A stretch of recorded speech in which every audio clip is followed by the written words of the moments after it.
Həzrət Əli əleyhissalam buyurur ki, tövbə 4 sütun üzərində bina olunubdur, inşa olunubdur.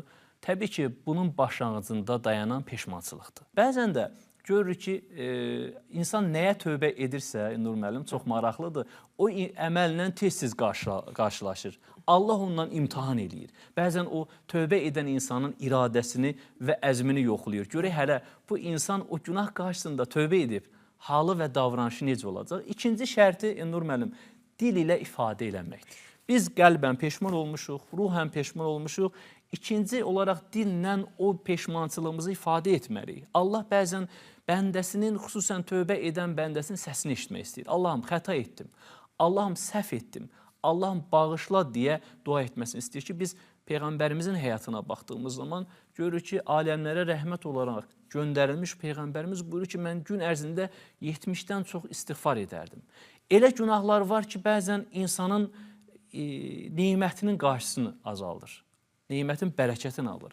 Elə günahlar var ki, insanın duasının qəbulunun qarşısını alır ki, imamlarımızdan buyurulur ki, Allahım, o günahımı bağışla ki, duamı həbs edeyim. Necə ki, İmam Hüseyin əleyhissalam Allahla da münacatında buyurur ki, Allahım, o günahlarımı bağışla ki, o günahımı səndən başqa bağışlayan kimsə yoxdur.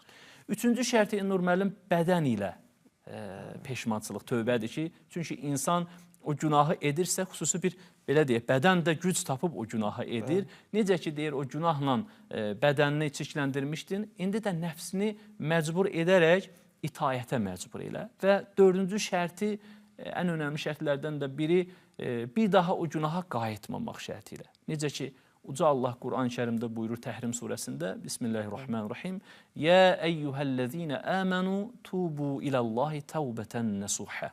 Ey iman gətirənlər, Allaha bir daha o günaha qayıtmamaq şərti ilə səmimi şəkildə tövbə edin.